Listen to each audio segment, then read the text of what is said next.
Residencias para maiores que semellan fogares. Este é o modelo cara ao que camiña a Deputación da Coruña, que traballa nun plan piloto para a creación de 3 residencias nos concellos de Rianxo, As Pontes e Ordes. Galicia ten unha poboación moi envellecida, necesita soporte institucional, soporte técnico, soporte asistencial, a parte máis sensible, a parte máis débil da sociedade, como son os nosos maiores, e, por tanto, a Deputación quere aportar un grau de area con un proxecto piloto de residencias que se vai a levar a cabo en 3 localidades, unha é Rianxo, outra é As Pontes e outra é Ordes, onde queremos involucrar a todo aquel que teña algo que aportar innovador e que vai a redundar na calidad de vida dos nosos maiores, non? Que de alguma maneira non fagamos unha residencia máis, que todas son boas, todas son necesarias, todas son absolutamente respetables, pero querríamos ir aproveitando que naide espera por nós, ni naide nos chama,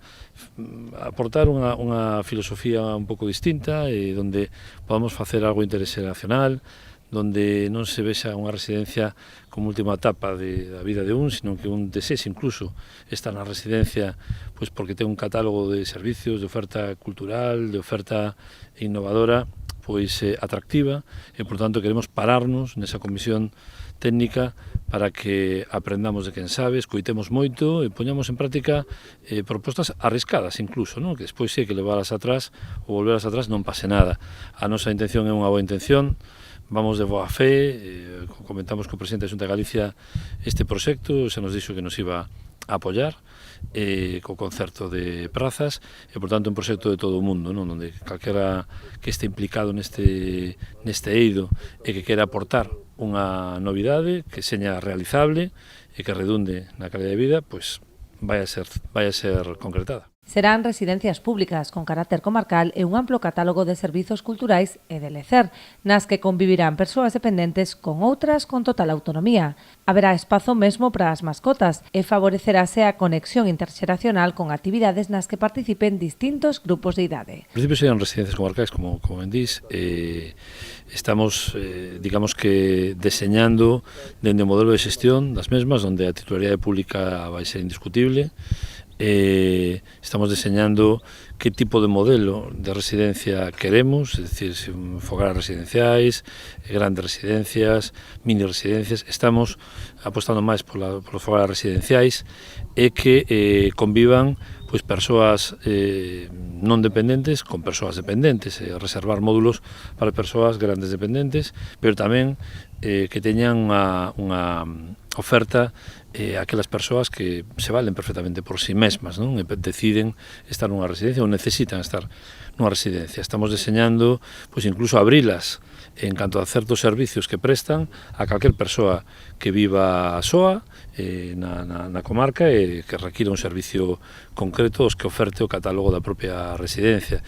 Estamos intentando innovar ata o punto de que en algún caso, en algunhas residencias, incluso vamos a ser arriscados e prever tamén unha residencia de mascotas para os usuarios, non? Que podan non teñan que prescindir dela se a solían ter ou queren ter unha que faiga compañía. Estamos tamén incorporando elementos culturais que a ciudadanía, que a poboación dese entorno vai a residencias maiores a aprender tamén, que vayan tamén a poder expoñer os seus traballos culturais, que haxa salas de exposicións.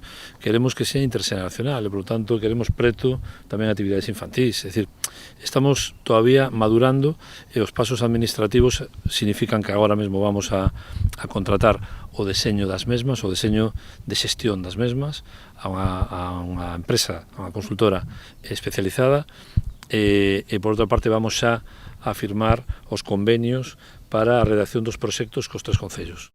Coa aposta por incluir a Rianxo neste novo modelo, a Deputación da Coruña ven satisfacer unha demanda histórica da sociedade rianxeira, que leva anos demandando unha residencia para a terceira idade. Precisamente hai un ano, Concello e Deputación daban o primeiro paso para a posta en marcha deste servizo coa asinatura dun convenio para dotar o municipio da tan demandada residencia.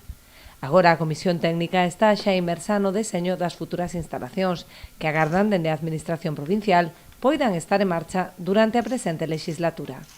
Pero vaise facer, non? E por fin pois vamos a poder ofertar ese servizo a unha localidade como moitas outras o reclaman, pero en calquer caso, bueno, pues se decidiu que fora Rianxo e esperemos que esta legislatura podamos ver como mínimo en marcha. Isto, en primeiro lugar, o que habería que señalar ou que resaltar é, por un lado, o compromiso da Diputación con servizos sociais, non, de maneira xeral, pero en concreto con esta rede de residencias comarcais que ademais temos a sorte de que unha delas estará en Rianxo e para esa finalidade pois hoxe firmamos este convenio para ir dando pasos para que dentro duns meses, o máis asiño posible, se poida materializar esa residencia que albergará a unhas 50 persoas. Prevese que a residencia este ubicada nunha parcela de titularidade municipal en Rianxiño, a carón do instituto. Nesa parcela, a través desta asignatura, realizaránse os primeiros estudos arquitectónicos e xeotécnicos correspondentes e a partir de aí pois iránse dando os pasos para que ali se poida materializar a residencia. Ademais da residencia, a Deputación da Coruña ten comprometido o seu apoio con proxectos que redunden nunha mellor calidade de vida dos maiores.